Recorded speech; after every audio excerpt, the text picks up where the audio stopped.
नमस्कार, welcome to career 247। मैं हूं प्रशांत धवन। नाउ टर्की और पाकिस्तान कश्मीर के इशू को लेकर फिर से एक साथ आ गए हैं इंटरनेशनल स्टेज पर और दोनों कंट्रीज ने कश्मीर की सिचुएशन को कंपेयर कर दिया है फिलिस्तीन गाजा की सिचुएशन से। नाउ आपने एक बात नोट करी होगी, पिछले कुछ हफ्तों से लगातार मैंने कश्मीर पर वीडियोस अपलोड करी है। कश्मीर के बारे में मैंने आपको बता दिया है कि देखिए साफ साफ लग रहा है पाकिस्तान, आईएसआई, इनकी आर्मी, ये लोग कोशिश कर रहे हैं कि कश्मीर का इशू फिर से ये इंटरनेशनल स्टेज पर लेके जाएं। सडनली हम देखते हैं कि एर्दोआन, टर्की के प्रेसिडेंट, ये पाकिस्तान में जाते हैं, इनका भव्य वेलकम होता है। पाकिस्तान के प्राइम मिनिस्टर और इनके प्रेसिडेंट दोनों एर्दोआन को रिसीव करने के लिए जाते हैं।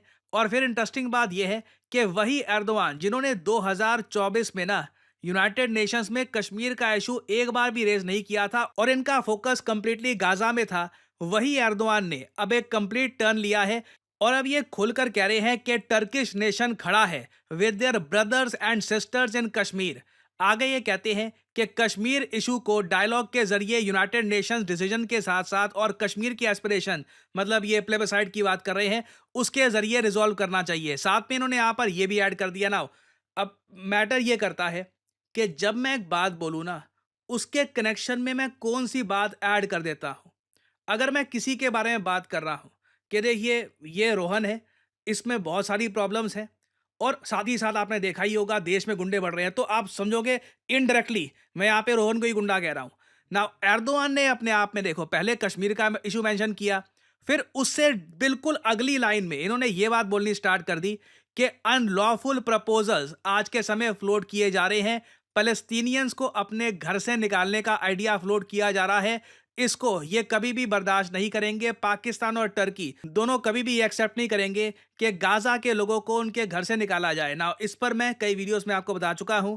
डोनाल्ड ट्रंप का ग्रैंड प्लान है गाजा को लेकर कि गाजा में अभी के लिए जो करंट पॉपुलेशन है इसको ये खदेड़ के निकाल देंगे, गाजा को समथल कर दिया जाएगा और उसके बाद गाजा को ये रीबिल्ड करके एक बहुत ही ज़्यादा मॉडर्न, ऑलमोस्ट आप मान लीजिए एक ultra modern city in the middle east, ये इनका प्लान है। ऐसी सिटी ये बनाएंगे ना। ये सब करने में यूएसए जैसी सुपर पावर को भी ना 4 से 5 साल लग जाएंगे और कई कंट्रीज हैं जो कड़ा विरोध दिखाएंगी इसको लेकर। इंटरेस्टिंगली आप एक बात नोट करिएगा, यूएई इस इशू पर चुप है, सऊदी अरेबिया काफी हद तक चुप है, टर्की अकेला मैं कहूंगा इस्लामिक कंट्री है जो खुलकर इसके विरोध में आया है और बाकी इस्लामिक कंट्रीज को भी टर्की कह रहा है कि चलो मिलके खड़े हो, हम कभी भी एक्सेप्ट नहीं करेंगे कि पैलेस्टीनियंस को उनके घर से बाहर निकाल दिया जाए। नाउ इंडिया के लिए कंसर्निंग बात यह है, पहली बात तो हम ये देख रहे हैं कि हमास के ऑफिशियल्स अब ओपनली पाकिस्तान ऑक्यूपाइड कश्मीर के इवेंट्स में पार्टिसिपेट कर रहे हैं। फिर एर्दोआन जैसे लीडर खुलकर कह रहे हैं कि देखिए कश्मीर का जो इशू है ये हमें रिजॉल्व करना होगा और साथ ही साथ ये भी ऐड कर दिया कि देखो जो फिलिस्तीन और गाजा में हो रहा है ये बहुत ज़रा गलत है। लिटरली इन्होंने एक लाइन में तीनों इलाकों को मेंशन किया है। यहां पे आप देख पाओगे शहबाज शरीफ ने एर्दोआन को देखकर कहा है, you have also led from the front speaking on the problems and speaking for the rights of oppressed people, be it people of Gaza, फिलिस्तीन और कश्मीर। पाकिस्तान ने तो ना काफी हद तक एर्दोआन को डिक्लेयर कर दिया है as a very important leader of the Islamic world, जो काफी हद तक एर्दोआन बनना भी चाहते हैं। ये चाहते हैं कि मोहम्मद बिन सलमान नहीं, इनको देखा जाए जब भी इस्लामिक वर्ल्ड के बारे में लोग सोचते हैं।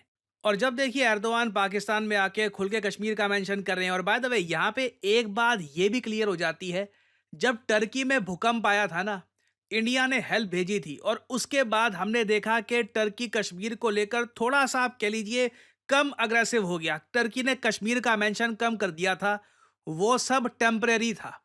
Turkey obviously being a player in the international arena, उन्होंने ये दिखाना था थोड़ा बहुत कि हम देखिए बिल्कुल थैंकफुल है इंडिया के कि इन्होंने अपनी फोर्सेस भेजी टर्की में हमारी हेल्प करने के लिए। वो टाइम जैसे ही बीत गया, इनकी आबादी थोड़ा बहुत वहां से रिकवर कर गई। अब टर्की बिल्कुल वैसा हो चुका है जैसा पहले था और फ्यूचर में पॉसिबिलिटी है कि टर्की कश्मीर के मामले में बहुत ज़्यादा मदद करे पाकिस्तान की। रीज़न मैं आपको बताता हूँ, देखिए कोई किसी की हेल्प फ्री में नहीं करता। एर्दोआन जो कह रहे हैं कि हम अपने कश्मीरी ब्रदर सिस्टर्स के साथ खड़े हैं, वो इसलिए ये बात बोल रहे हैं क्योंकि एर्दोआन को उम्मीद ये है कि पाकिस्तान टर्की के अलावा पहला देश बन सकता है जो नॉर्दर्न साइप्रस को रिकॉग्नाइज करे। ये आपको समझाता हूँ क्या इशू है। इधर ये एशिया का मैप यहाँ पे है, ये इधर टर्की हो गया। टर्की के साउथ में ना एक आइलैंड देश आपको दिख जाएगा, इसके बारे में आपने सुना होगा, साइप्रस। ना इधर आप देख पाओगे, ये है साइप्रस। टर्की ने क्या कर रखा है कि कुछ ग्रुप्स को सपोर्ट करके साइप्रस का बंटवारा कर रखा है, और ऊपर का जो ये साइप्रस का एरिया है वहां पर टर्की कहता है एक कंट्री एग्जिस्ट करता है जिसका नाम है नॉर्दर्न साइप्रस। नॉर्दर्न साइप्रस को रिकॉग्नाइज करने वाला दुनिया में सिर्फ एक ही देश है, वो है टर्की। ये आप कह लीजिए टर्की का जियोपॉलिटिकल प्रोजेक्ट है कि बहुत सारे देश जैसे पाकिस्तान, बांग्लादेश, कई और इस्लामिक कंट्रीज, ये सब नॉर्दर्न साइप्रस को रिकॉग्नाइज कर ले, फिर टर्की साइप्रस का बंटवारा कर सकता है। ये एक लॉन्ग टर्म प्रोजेक्ट है टर्की का। टर्की के प्रेसिडेंट हर बार जाते हैं पाकिस्तान में इस उम्मीद से कि इस बार पाकिस्तान ना रिकॉग्नाइज कर देगा नॉर्दर्न साइप्रस को, मगर पाकिस्तानी भी देखिए ये लोग वेट कर रहे हैं कि कब टर्की कुछ मिलिट्री डील इनको दे, बढ़िया सी कोई बढ़िया सा एयरक्राफ्ट इनको ऑफर करे, कश्मीर में इन्फिल्ट्रेशन करवाने के फंड्स दे, कुछ हेल्प करे पाकिस्तान की, तभी ये नॉर्दर्न साइप्रस को एक रिपब्लिक रिकॉग्नाइज करेंगे। तो अभी के लिए देखो, यहाँ पे आप नोट करोगे शहबाज शरीफ बोलेंगे कि जी आपने कश्मीर का सपोर्ट किया, हम आपका थैंक यू करते हैं और हम आपका सपोर्ट करते हैं नॉर्दर्न साइप्रस के इशू को लेकर। मगर सपोर्ट काफ़ी नहीं होता। टर्की जेन्युइनली जो चीज़ चाहता है पाकिस्तान से वो ये है कि पाकिस्तान ऑफिशियली रिकॉग्नाइज कर ले कि नॉर्दर्न साइप्रस नाम का देश एग्जिस्ट करता है। ये जो छोटी सी क्लिप है शहबाज शरीफ की, ये देखिएगा। Turkey has always stood by the just cause of the people of occupied Jammu and Kashmir, and you have always maintained your stance loud and clear. And similarly, Pakistan fully supports the cause of Northern Cyprus and fully stands by Turkey on this cause in an unwavering fashion. अब ये होती है जियो politics. यहाँ पर जिस तरीके से Erdogan आ गए पाकिस्तान में, बोल दिया कश्मीर को लेकर फुल सपोर्ट, पाकिस्तान ने भी बोल दिया हमारा भी आपको फुल सपोर्ट नॉर्दर्न साइप्रस को लेकर। मगर जब तक टर्की के प्रेसिडेंट बटवा नहीं खोलेंगे, कुछ पैसा नहीं देंगे पाकिस्तान को, कुछ फंडिंग नहीं देंगे कश्मीर को लेकर, पाकिस्तान भी कहेगा बस फुल सपोर्ट ही है, उसके आगे और कुछ नहीं है। So this is a very interesting dynamic. बाकी देखिए, एर्दोआन ना सिर्फ पाकिस्तान पे डिपेंड कर रहे हैं इसके लिए, एर्दोआन रिसेंटली इंडोनेशिया भी गए, मलेशिया भी गए, कई कंट्रीज जहां पे इस्लाम एक स्टेट रिलीजन है, मुस्लिम मेजॉरिटी कंट्रीज हैं, उनको ये विजिट कर रहे हैं, कंट्रीज को ये कह रहे हैं कि नॉर्दर्न साइप्रस को लेकर हमारा आप समर्थन करिए।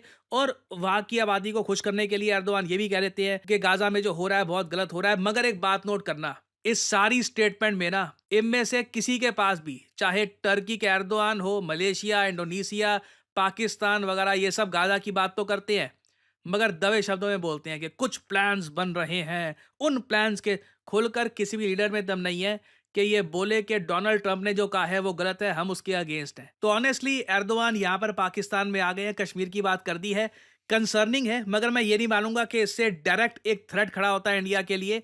ये टर्की और पाकिस्तान की एक इंटरनल जियोपॉलिटिक्स भी है।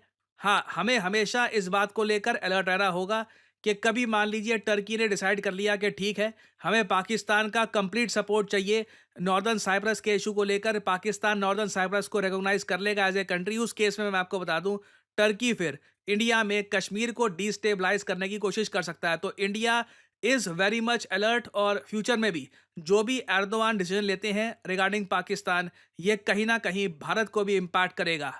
और फाइनली यहाँ पे आप लोगों से मैं एक सवाल पूछूंगा, वो कौन सा संगठन है जिसने रिसेंटली स्पेसएक्स को चुना है पेंडोरा मिशन के लिए। पेंडोरा आपने सुना होगा, जो मूवी थी बॉलीवुड की मूवी अवतार, उसमें पेंडोरा नाम का प्लेनेट होता है, एक एक्सो प्लेनेट जो काफ़ी हद तक धरती जैसा ही होता है।